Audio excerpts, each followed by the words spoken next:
Hey, good morning or good afternoon. Yesterday or Friday in class, you were to finish these last three off, telling us where they were, putting them in your calculator. So please make sure you check those answers in your notes on that second page for the guided practice.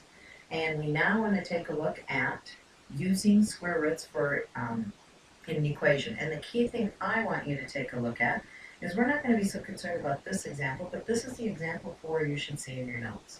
And if you look at this example, it says that a square root of 100 over 16 is equal to, we talked about breaking those apart, the square root of 100 over square root of 16. Now you should have memorized your perfect squares, and if we did that, the square root of 100, we're going to have a fraction of 10 divided by the square root of 16, which is 4. But we know at this point of the year we can't leave any fractions not simplified, so our final answer should be 5 over 2. Could you write it as 2.5? I don't want you to. We're going to keep it as an improper fraction since that's what we started with. In this case, in part B for the example, there's square root of 16 over square root of 121. Again, break them apart, which I did in your notes, and the square root of 16 you're going to put down as 4, and the square root of 121 is 11, and this fraction is in simplest form. If you now look, you're going to have two example 5s. Example 5a says x squared is equal to 36. That's your equation. Now when you solve, the key thing you want to be thinking about this 2 is telling you two solutions. So remember we talked about the plus and minus of our answers? So by definition, we said in our notes the other day when we took notes and said how do we solve an equation, we said to get rid of the square, we're going to take the square root. So by taking the square root of x squared, we get x. We also need to take the positive and negative square root of 36. Positive and negative square root of 36 is plus and minus 6. Could you also write your answer out this way as 6 and negative 6? You could. Both ways work. The second example, which you see on your paper, is that a squared minus 16 equals 6. How do we get a squared by itself? Well, the opposite of minusing 18 is going to be, right below in our equation, we're going to show add 18. We're going to do that on both sides of our equal sign. We're going to add 18.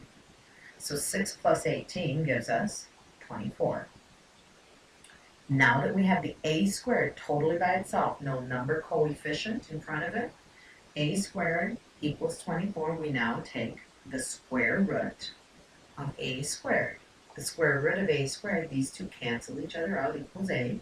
And then we take the positive and negative square root of 24.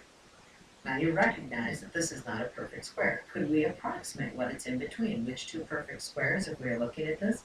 It's in between 16 and 25. Closer to 25, it's almost 5, and if you put square root of 24 in your calculator, you're going to get positive and negative 4.9. So what are our two solutions? Positive and negative 4.9. Again, could you write it this way? A equals 4.9 and negative 4.9. You can write it out that way also. You now have guided practice in number 13. You're asked to find the square root of 4 over 25. Again, make sure you show breaking that apart, keeping your answer as a fraction, and the square root of 9 over 100. I'm going to have the sub pause the video at this point so that you can see these. And I would like everyone to try it on their own. And once the sub is sure that everyone has done theirs, then I will have her restart the video so that you can see the solutions. So it should be paused. And here we go. Square root of 4 is 2. Square root of 25 is 5, 2/5. Square root of 9 we want to think about is 3. Square root of 100 is 10. Both fractions are in simplest form. We're going to take the square root of both sides, keeping in mind that when we do that, n is equal to positive and negative square root of 121. The square root of 121 is positive and negative, since it's a perfect square, 11. In number 18, first step, we have to add 23 to both sides. When we add 23 to both sides of our equation, we now get p squared is equal to, when we take 23 plus Negative 7 plus 23 gives us 16. In order to solve that, p is equal to, we're going to take the positive and negative square root, and I want this on your paper, 16. So what is p equal to if we are looking at that? P is going to be equal to positive and negative 4. Make sure you have the two solutions, and again, you could write it out as 4 and negative 4. Number 19, as you solve that one, you should have subtracted 11 from both sides. Doing that, you're going to have y squared is equal to 4. Oh, these are nice perfect squares I gave you, huh? Y is now equal to positive and negative. Please show this step in your homework. I mean, do your worksheet. And then y equals positive and negative 2. Your homework today is to finish the 9-1 worksheet, 17 to 40. As you get to 23 to 28, your answers will all be decimals, and they ask you to round it to the hundredths place. Try number 29. If you think about it, it's an area problem, and you should be able to do that. You're asked to find first the length of the side. And my hint to you as you look at that question is when you look at number 29 on the worksheet, number 29, you might want to think of drawing a square, and both sides are x. And so the area, x squared, is going to be equal to 1,849.